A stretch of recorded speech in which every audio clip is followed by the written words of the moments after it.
कर दिया था, आपको याद होगा। अमेरिका की अपनी इंटेलिजेंस एजेंसीज और उनके अपने, जिस पंशीर पर तालिबान आज से पहले कभी कब्जा नहीं कर पाया, जिस पंशीर पर 1980 और 90 के दशक में मुजाहिदीन कब्जा नहीं कर पाए, जिस पंशीर पर अमेरिका और सोवियत संघ की सेनाएं कभी कब्जा नहीं कर पाई, उस पर आखिर तालिबान ने इस बार इतनी जल्दी कब्जा कैसे कर लिया? पूरी दुनिया आज ये सवाल पूछ रही है और इसका सीधा सा जवाब यह है कि इस बार तालिबान अकेला नहीं था।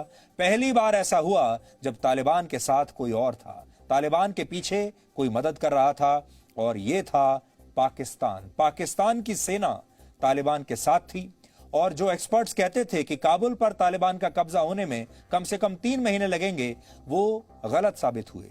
तालिबान ने यह काम सिर्फ 6 दिन में कर दिया था, आपको याद होगा। अमेरिका की अपनी इंटेलिजेंस एजेंसीज और उनके अपने आकलन ऐसे थे कि तालिबान को काबुल पहुंचने में कम से कम 80-90 दिन तो लग ही जाएंगे, और सोचिए 90 दिन क्या, तालिबान 6 दिन में पहुंच गया। अमेरिका की इंटेलिजेंस एजेंसीज, उनकी रिपोर्ट्स धरी के धरी रह गई, और वजह थी कि अफगानिस्तान से भागने की जल्दबाजी में अमेरिका अपने पीछे की लाखों की संख्या में आधुनिक हथियार छोड़ गया, जो तालिबान के हाथ लग गए, और तालिबान ने 1 हफ्ते से भी कम समय में काबुल पर कब्जा तब कर लिया था। इसी तरह पंशीर के बारे में दावा था कि इस पर तालिबान कभी कब्जा नहीं कर पाएगा, लेकिन पंशीर भी सिर्फ 20 दिन में तालिबान के हाथ में आ गया। यहां तालिबान की मदद की है पाकिस्तान की सेना ने। नॉर्दर्न अलायंस के तमाम बड़े नेताओं का यह दावा है कि पंशीर की लड़ाई तालिबान पाकिस्तान की सेना के साथ मिलकर लड़ रहा है, बिना पाकिस्तान के सपोर्ट के वो जीत ही नहीं सकता था।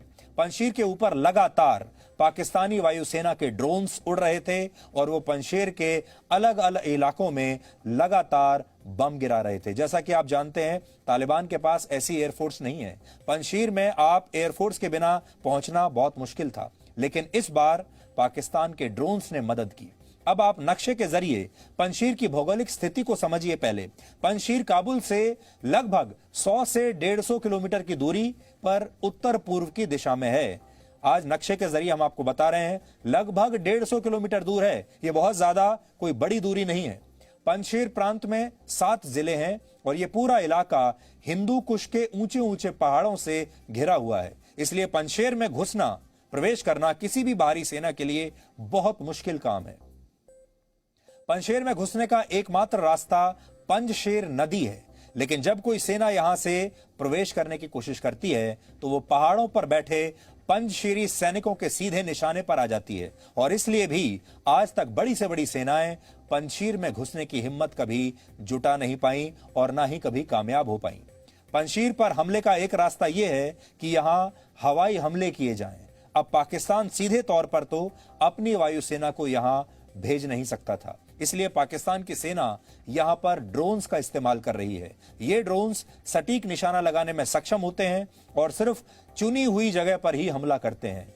अगर बिना दुनिया की नजर में आए पंशीर के किसी नेता को मारना हो तो ड्रोन सबसे बढ़िया उपाय है, और दुनिया भर की सेनाएं आजकल इसलिए ड्रोन्स का ही इस्तेमाल करती हैं, अमेरिका समेत। अब तालिबान के पास जो ड्रोन टेक्नोलॉजी है, उसके पास इस तरह की कोई ड्रोन टेक्नोलॉजी है ही नहीं। ना उनके पास ड्रोन्स हैं, ना उनके पास ड्रोन्स उड़ाने वाले एक्सपर्ट्स हैं। लेकिन पाकिस्तान के पास ड्रोन्स भी हैं और एक्सपर्ट्स भी हैं।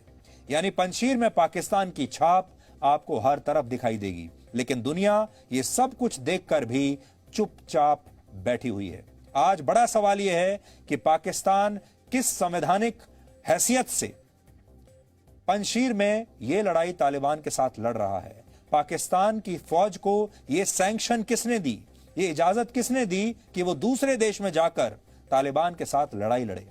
दूसरी बड़ी बात यह है कि पंशीर की 2.25 लाख की आबादी में से ज्यादातर ताजिक हैं।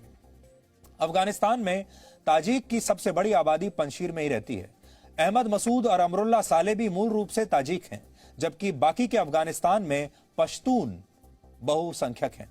अफगानिस्तान की कुल आबादी में पश्तूनों की हिस्सेदारी 42% है, जबकि ताजिक की हिस्सेदारी 25% है। यानी यह लड़ाई वहां पर अल्पसंख्यक वर्सेस बहुसंख्यक की लड़ाई भी बन गई थी। पंशीर के उत्तर पूर्व में बदख्शां प्रांत है, जहां उज़्बेक और ताजिक मूल के लोग बहुसंख्यक हैं। बदख्शां प्रांत की सीमा ताजिकिस्तान से मिलती है और तालिबान के पिछले शासन के समय पंजशीर के साथ साथ बदख्शां भी आजाद हुआ था, क्योंकि यहां रहने वाले लोगों को जरूरत की सारी चीजें सीमा से लगे देश ताजिकिस्तान से मिल जाती थी। लेकिन इस बार तालिबान ने बदख्शां प्रांत पर पहले ही कब्जा कर लिया था, इसलिए इस बार पंजशीर की सप्लाई लाइंस कट गई। शनिवार को ही पाकिस्तान की खुफिया एजेंसी आईएसआई के chief lieutenant general Faiz Hamid Kabul पहुंचे थे और उन्होंने तालिबानी नेताओं से मुलाकात की थी। उनकी ये तस्वीर भी सामने आई थी और कहा जा रहा है कि आईएसआई के चीफ ने तालिबान के नेताओं से कहा है कि वो अपनी नई सरकार में हक्कानी नेटवर्क को ज्यादा से ज्यादा भूमिका दें, उन्हें बड़ा रोल निभाने के लिए दें। इससे बड़ा सबूत और क्या हो सकता है कि पाकिस्तान तालिबान का खुलकर साथ दे रहा है और तालिबान असल में पाकिस्तान की ही क्रिएशन है। अब बड़ी बात यह है जो पूरी दुनिया के लोगों को सोचनी होगी, वो ये कि पंजशीर पर तालिबान का कब्जा नहीं हुआ, पाकिस्तान का कब्जा हुआ है।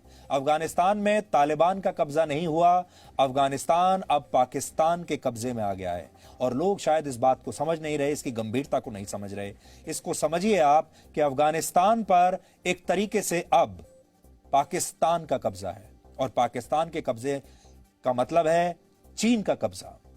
पाकिस्तान इस बात से इनकार करता है कि पंजशीर में उसके सैनिक मौजूद हैं, लेकिन दुनिया पाकिस्तान का ट्रैक रिकॉर्ड जानती है। 1999 में जब कारगिल युद्ध की शुरुआत हुई थी भारत में, तब कई दिनों तक पाकिस्तान ने यह स्वीकार ही नहीं किया था कि इस कारगिल हमले में पाकिस्तान की सेना शामिल है।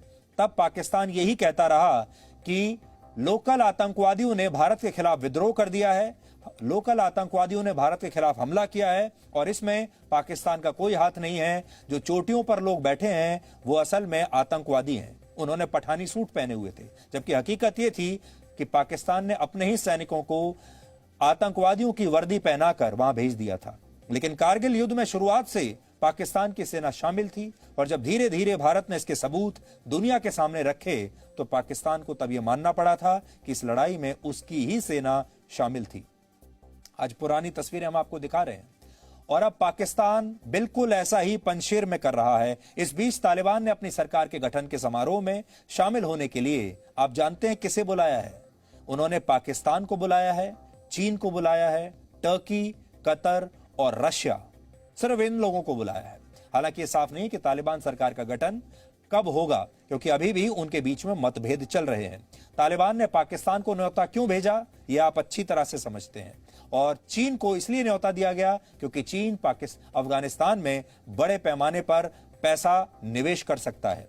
अफगानिस्तान का वाखान कॉरिडोर की सीमा चीन के शिनजियांग प्रांत से ही मिलती है।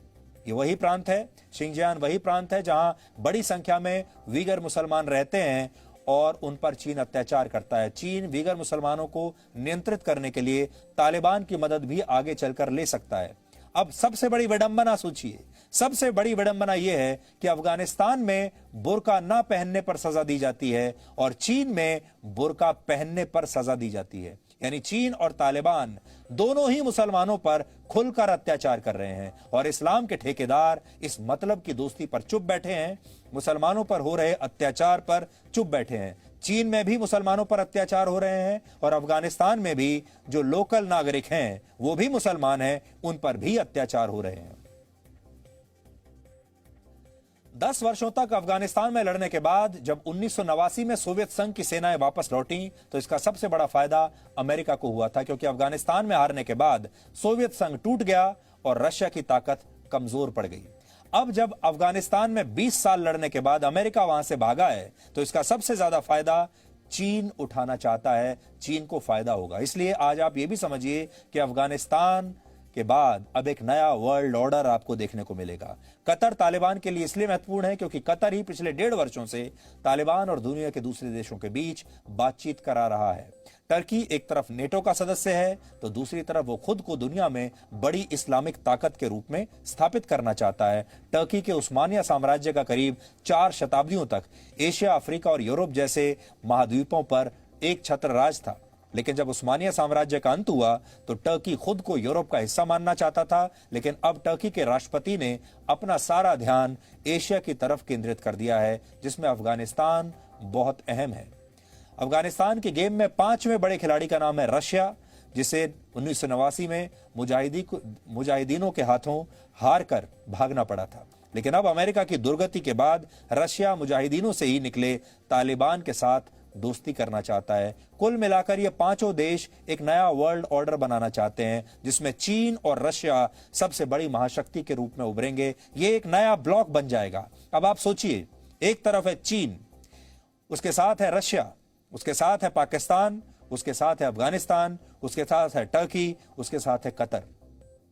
दूसरी तरफ अमेरिका लगातार कमजोर हो रहा है, यूरोप लगातार कमजोर हो रहा है, और इस बार अफगानिस्तान के मामले पर आपने देख लिया कि जो पुरानी ट्रेडिशनल सुपर पावर्स थी वो कैसे धीरे धीरे कमजोर हो रही हैं, और चीन का एक सुपर पावर के तौर पर इसके बाद उदय होना निश्चित है। और सोच लीजिए आप, जिस दिन चीन, पाकिस्तान, अफगानिस्तान और रशिया एक साथ मिल गए, उस दिन क्या होगा आप शायद अंदाजा भी नहीं लगा सकते।